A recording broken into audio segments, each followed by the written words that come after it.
our honorable guest, and all the wonderful people present here.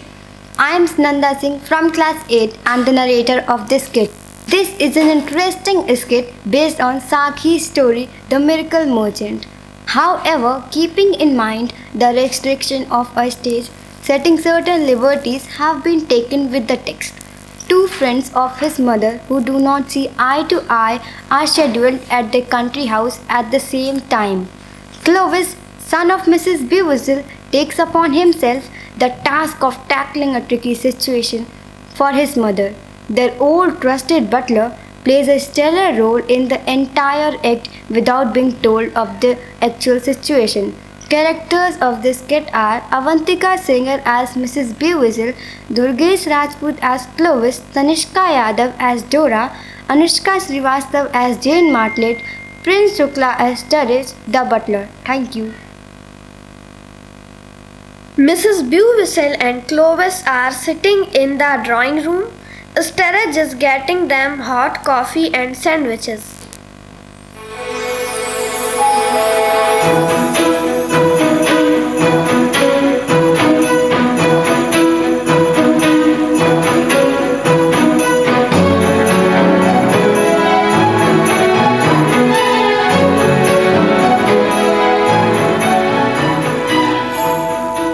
Oh my god.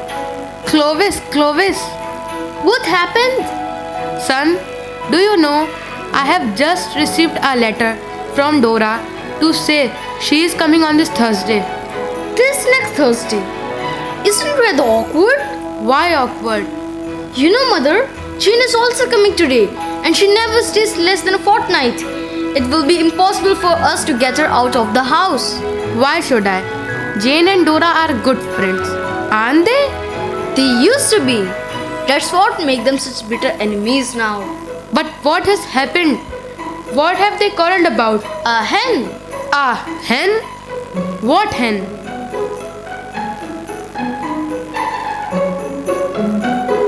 Flashback. Hi Jane. Hi Dora, how are you? I am fine. What about you? I am fine too. Wow, what a beautiful hen is this? This is a bronze leghorn. This hen lays golden and healthy eggs. I am selling it. Would you like to buy it? Yes, of course. How much does it cost? 50 pounds. Only 50 pounds. Yes, of course. Okay, I will buy it. After few weeks. Dora, you have cheated me. This hen doesn't lay eggs. What? This hen doesn't lay eggs? Impossible. No, you have to take back a stupid hen. No, I'll not. It was bronze leghorn or some such breed, and Dora sold it to Jane at a rather high price. Son, if Jane had agreed to the price, there was no reason to quarrel about. Well, you see, it turned out the bird would not lay eggs, and I am told that the letters which exchanged between the two women were extremely rude. How ridiculous. Couldn't some of their friends help them to end the quarrel? People tried. Jean was willing to take back some of her most insulting remarks if Dora would take back the hen. Did she? No. She said that it would be admitting she was in the wrong and Dora would never do that. What should I do now? I have already postponed her visit once, and nothing can make Jane leave before her fortnight is over. On the contrary, the difficulty will be to get them to stop talking. What is to be done? Only a miracle can stop this awkward situation. I will try to supply a miracle at short notice. Okay, as long as you don't drag me into it.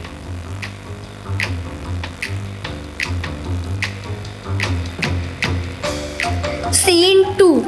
Now Jane is entering in Mrs. Bewhistle's house with her luggage and Sturridge is helping her.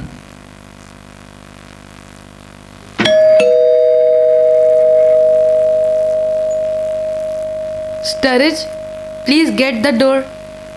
Yes, ma'am.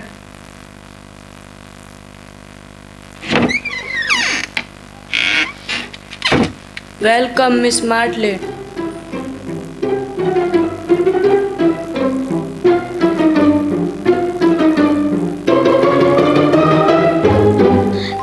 Oh, Mr. Rich, please help me with this luggage. Oh, hello, dear Jane. Hello, Mary. Please have a seat. Thank you. How are you? I'm fine. What about you? I'm also fine, dear. Nice to see you. I'm also happy to see you. By the way, how was your journey? Oh, it was too tiring. Do you know, your butler Sturridge is very helpful and hardworking. Yes, I know. Sturridge is very helpful. I can't run the house without him. He's really hardworking. I will be back in few minutes. Get her out of my house. Jane, you know that butlers are a bit of nuisance? Butler a nuisance? It is very difficult to get a good servant. Your mother is very lucky to have Sturridge. That's just the trouble. If the butler live with you for many years, they become a really serious nuisance. We should replace them. But if they give satisfaction, That doesn't prevent them from giving trouble. Now, you mentioned Sturridge. It was Sturridge which I was particularly thinking of when I said servants are a nuisance. the excellent Sturridge, a nuisance? I can't believe it. I know he's excellent, but have you ever considered what it must be like to go on unceasingly doing the correct thing in the correct manner in the same surroundings for the greater part of the lifetime? I should go mad. Exactly, mad. But Sturridge hasn't gone mad. On most points, he is thoroughly sane and reliable, but at points, he is subject to delusions. What sort of delusions? Unfortunately, they usually center around the guest. He always gets an idea about a guest which might take an unfortunate turn. That is precisely what is worrying me at the present moment. Why? Has he taken some fancy about me? Yes, I think so. Who on earth does he think I am? Queen Anne. Queen Anne! What an idol! But nothing dangerous about her. She is such as a colorless personality. What does history say about Queen Anne? The only thing I can remember about her is the saying, Queen Anne is dead. Exactly. Dead. Do you mean he takes me for the ghost of Queen Anne? Ghost? No. No one have ever heard of a ghost that come down to breakfast and ate toast and honey appetites. No, it's the fact of you being so much alive and flourishing that bewilders and annoys him. All his life, he has thought of Queen Anne as dead and done with. And now he has to fill your glass at lunch and dinner and listen to your stories.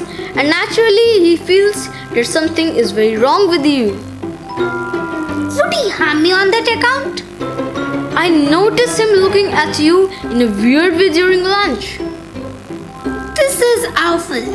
Your mother must be told at this one. No, not a word about it to my mother. She relies upon Sturridge for everything. But he can be at any moment. Not at any moment. He's busy with his work all the afternoon. What a dreadful situation to be in with a mad butler dangling over one's head. What are women?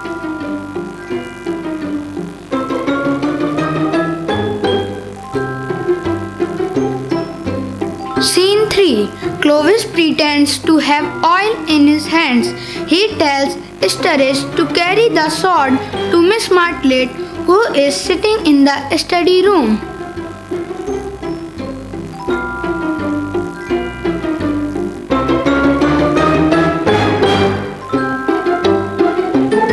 Where Miss Martlet? In the morning room, sir, writing letters. Take the sword to Miss Jane. My hands are oily. She wants to copy the inscription written on the blade.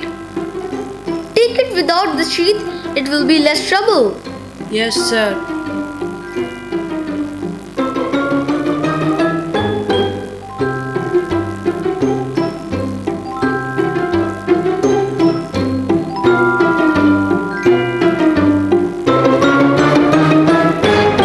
Clovis, please help me. Help me, Clovis. Clovis, where are you? Please help me. Help me, Clovis. Where are you? Please help me. Please help me, Clovis. Where are you? Clovis. Please help me.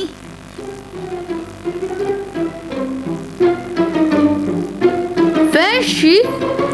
Miss Martlet ran out of the room as I entered.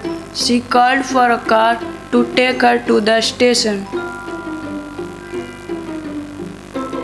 Finally, Clovis was successful in convincing Jane Martlet. This is how Clovis got rid of her and the problem was solved. Thank you. Thank you.